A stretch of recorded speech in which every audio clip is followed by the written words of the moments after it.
I really wish this is how the A&M game had gone. Just this close up, this hard of a battle. And I mean, it really was a battle. They were both fighting for their lives. It was a great football game. You can't really put anything on that. Well, I mean, I think that the Notre Dame and Texas A&M game was similar to that outside of exchange some of the field goals for touchdowns at that point, and you're pretty much looking at the same. So I liked how upbeat it was, though. It was constant back and forth. It wasn't, we're going to get a couple yards here, and then a turnover, and then a couple yards here, another turnover. Yeah. It wasn't like that constant, like, oh my gosh, what's going to happen next? Like, this was like truly, I would say, like a battle. And it was a great battle at that. Ryan Warren says Kyle Field looked lit. Got to go experience that at some point. You guys are riding along with the Afternoon Underdogs. We're going to keep it rolling here with Morgan Hilliard when we return. This is the Afternoon Underdogs right here on ESPN Northwest Florida. Take ESPN Northwest Florida with you everywhere you go. Anytime, any place, anywhere. The sports talk and live play-by-play doesn't have to end when you get out of the car. The ESPN Northwest Florida app streams your favorite sports talk hosts and the biggest games in ultra-high fidelity. This is of utmost importance in travel. Take the sports talk monster with you anywhere you go. Available for Android and iPhone. Use it anywhere or any place. Tired of flipping through channels and finding nothing good? Introducing KHS TV. Over 5,000 live streaming channels, including all your local favorites and news networks. Plus, catch every game of the season with over 100 sports networks, including ESPN, the NFL Network, and the NBA Network. Just $40 a month to get KHS TV. Go to ESPNPC.com and click the TV logo. Hey there, business owners. Do you feel lost in a sea of numbers, struggling to navigate your day-to-day accounting? At Lighthouse CPAs, they specialize in guiding businesses to make more money and keep more of what you make. From bookkeeping to tax planning, they've got you covered. Plus, with their user-friendly software, managing your finances has never been easier. Spend less time on paperwork and more time growing your business. Call Lighthouse CPAs 850-785-5254.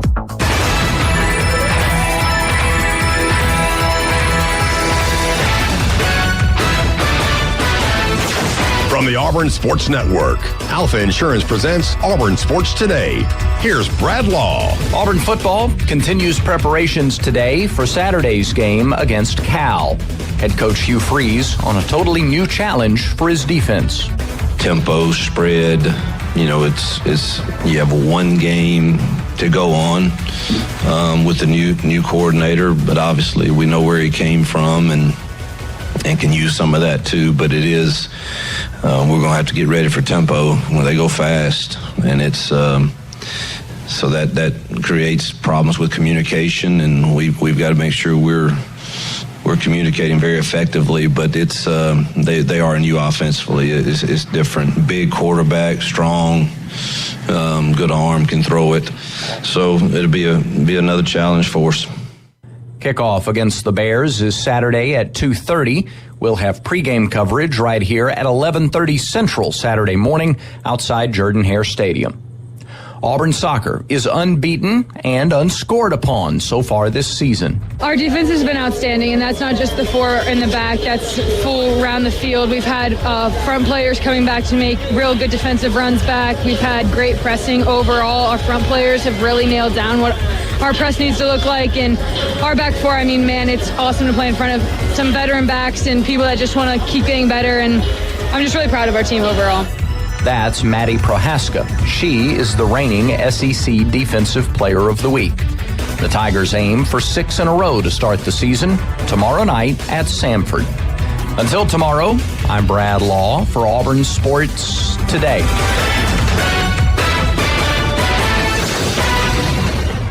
But to beat a man, you gotta beat the man. It's the Afternoon Underdogs on the Sports Talk Monster. You're gonna be mine! Woo! ESPN Northwest Florida.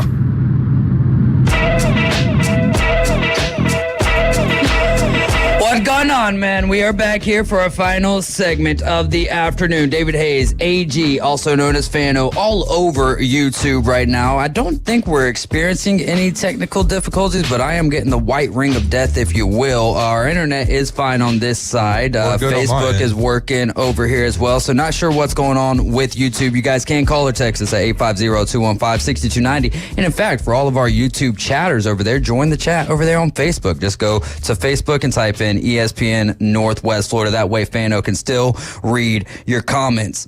Coming up after this segment here, we're going to get you out to Atlanta as the Braves are going to be taking on the Rockies for the second game of the series. We've got our Texas A&M pundit here for the Afternoon Underdogs, Morgan Hilliard, in the building, and Florida State.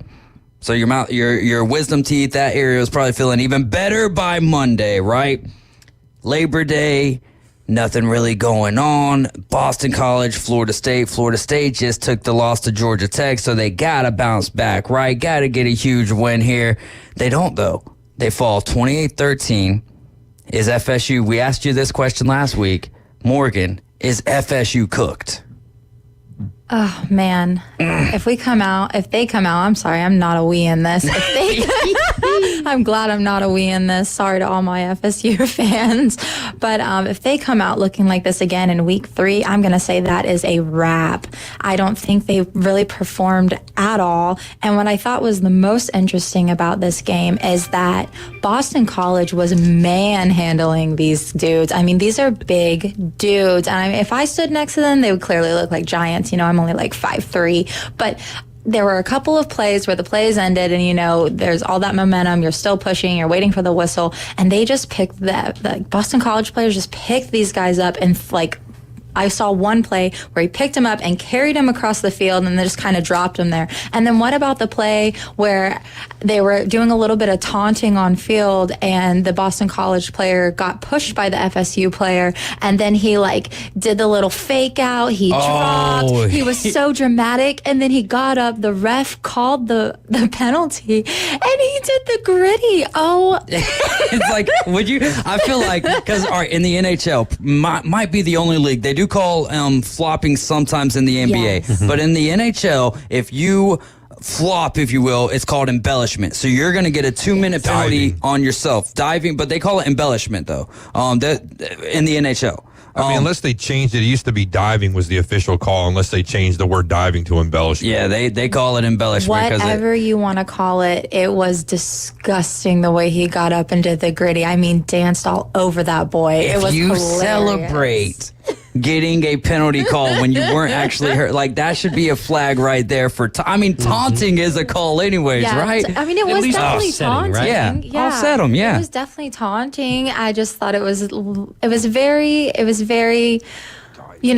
entertaining to watch that play out in real life. And even back in the A&M Notre Dame game, there were multiple face masks missed and there was a little bit of taunting from both sides. One of our players, after a play ended up on the ground, he literally posted up on him with his arms crossed and smiled for the camera. There are always things that go unmissed, but that one, the ref was looking right at that little flop and oh God, it was just I don't even have words for that. Real quick for Caveman Rick, diving is the action of a player trying to draw a penalty against an opponent where no foul occurred. Embellishment means that the victim makes the impression of a foul look more serious than it truly was, even though a foul has been committed. Well, let's talk about Grand Theft Auto. Not actually Grand Theft Auto, but there's a thing now with people being called NPCs or non-player characters. And my question to you, Morgan, is DJU an NPC? Did you ever actually look at him? Just like I mentioned, Wegman. Every time we panned almost like a blank stare. Yes, every time we panned to Wegman, I just saw this scared little kid staring at the ground, staring off into the distance. Just not fully in it.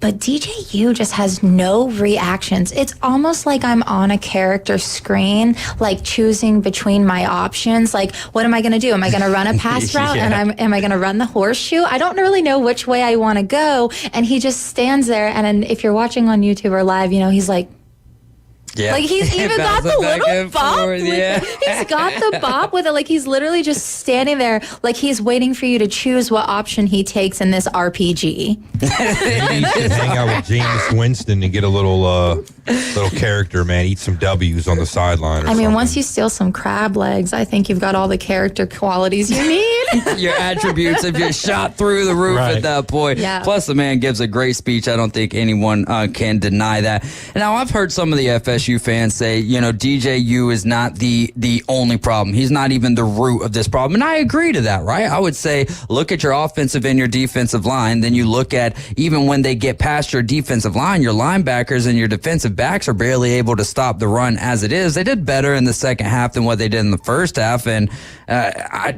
that's a stretch. That's a stretch. Really. That is a huge reach, and I'm not buying that. I'm sorry. I don't agree at all. The second half was worse than the first, because if you watched about 5 minutes into the fourth quarter, cameras close up on one of their stadium exits, and you saw about 30 people leave that stadium on live TV. That is not a good look for your program. Because I got my phone out, I was trying to find people that I knew at the game. And like, what are you doing, buddy? What are you leaving? Yes. But yeah, no, I'm saying that they might have been, and honestly, I'm kind of going off of what Kyle Wright put on Facebook, saying that he rewatched the game. They were a little bit better in the rushing defensive attack than what they were in the first half. I can't even speak to the first half because I did not watch a minute of it. In fact, I went to a store. One of the workers there had an FSU hat on. I hadn't even checked the score of the game yet. I'm asking him about the game, and I guess he thought because I'm wearing an Alabama hat that I was being kind of a Max or something towards him. You know what I mean? And so, yeah, he's like, is that the new term for the feminine hygiene product, a Max? Yeah. Max, okay, good. There you go.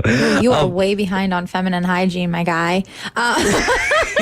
Well, there's a backstory to that. Tuesday, one of our guys, Max Delyden, was talking trash about Florida State. Someone texted in and called him something that has to do with an outdated feminine hygiene product at that point. So his name is Max, so that's why I was saying he was being a Max at that point. I thought this was an actual dig, and I was like, wow, I was the only woman in this studio. I will take off this high heel and hit you with it. Don't tempt me right now. No, nothing to do with you. Afternoon Underdogs inside joke. And if you're listening to the show. Yeah, exactly. For those who listen, they've been kind of keeping up with it, so hopefully they know what they're talking. I would never be disrespectful to you like that, Morgan. My goodness. It's like me kicking babies. Also, speaking Not about true, but we talk about it. Well, also things that aren't true, and speaking about FSU, are you guys up to date on the Red Solo Cup dog poop eater? I haven't gotten the latest. I know that he's disappeared. Yeah. Okay, so for he everyone, quit his socials, right? So for everyone listening who's not up to the drama, right before Boston College took on FSU Monday, an FSU fan tweeted live that if FSU lost, that he would put some dog poop in a Red Solo cup and eat it. And then he went so far to say, book it. And that means, bookmark so you can come back. You can't forget it. That kind of thing. Hold me to it almost. Like, hold me to it. Well, that tweet got almost 3,000 bookmarks. And I know that because I'm one of the people who bookmarked it. I want to see you eat this dog poop, okay? Just like the Step Brothers bit where he's like, come over here and lick this white dog. Like, literally, do it, all right? So anyways, before halftime, before it even got to halftime, he had deleted his socials, anything that he could be associated with, he deleted. Well, there's a Barstool guy, and he went after him. He found his Facebook. He found his Instagram. He even went so far to find his fiance's profile as well, which is a huge stretch. He didn't message her. He said that might be a little too far. He did have some reins on this situation. But, this has been talked about on so many platforms. I feel like I have to mention it as well. But there's an update in this story. So it got to another Barstool team, because they have their affiliates and Do you remember which team it was originally that found it? I would imagine for some. I think his name is Jack, but I have it bookmarked as well, so we can come back to this. All right. Because I have it bookmarked, and I'm pretty sure I sent it to you over text. But there's another Barstool guy, Jack Ryan, and he had said a couple years ago that if Michigan lost, he would cut off his head. Well, in another bit, now we're getting too deep. Right. So in another bit, they mentioned this callback and referenced him. Well, Mr. Ryan went so far as to quote tweet this, like with his own thoughts. And not only did he quote tweet it, we got a video. He posted a video this morning of him on a walk with his dogs. They get home, he takes his dogs to the backyard, and then he does exactly what this is leading into. He does it, and he calls out the FSU guy, and he's like, "If I can do it, you can do it." Oh, he cut off his head? No. He ate the dog poop. He took his dogs for a walk, ate the dog poop, and said, "If I can do it, then the FSU guy can do it." Yes. My goodness gracious, I didn't cut off his head, but he ate the dog poop. Thank you so much to our military for sacrificing what y'all have sacrificed to get us to this point in our existence. For guys, man, I love college football just as I thought as much as the next man, but obviously not. So shout out to the guy taking one for the Barstool team, I guess, to keep the black eye off of them. And now the Florida State fan, you think he ends up doing it? No, I don't think he ever comes back. If he does, he comes back as another burner. But like I said earlier, do not let your mouth write a check that you cannot cash. That's what sports radio is all about. I love it. I love it. Man. But the internet doesn't forget. The internet never forgets. And here's the other thing is, if I was him and I, made that big ordeal, which I would never say something so wild as that, but I would have just you're eating out of a red Solo cup. Just make you something up with some brownie mix and a Snickers or something like that. Ice cream in it. Like you could have made it good. You were like, this is the best dog crap I've ever had. Maybe put some nerds in it for a little bit of embellishment. Candy corn, peanuts. No one would know. No one would know. Morgan, we're almost out of time here. What are you looking for here in week 2 from college football? What are some things that stand out to you? I think Colorado-Nebraska will be a really good game. I think there's a lot of high key points to watch for in that game. Nebraska had a high-scoring game this past week, and Colorado had a really good game this past week as well. And I think that's going to be a really good matchup defensively and offensively. So that's something I'm really looking for. And I'm also looking forward, and I will be hate-watching shamelessly. I will be shamelessly hate-watching Texas and Michigan, because I want to know, if Texas wins, are they going to relive this just like they relived the 2005 Rose Bowl? I want to know. There you go. And I hope you win by more than just a field goal this time. Morgan Hilliard, ladies and gentlemen, at her on Facebook or Twitter, whatever. But we are out for the day. Y'all be safe. Stay safe out there. We love you. Thank you so much for listening. Just remember, Jesus loves you, and so do I.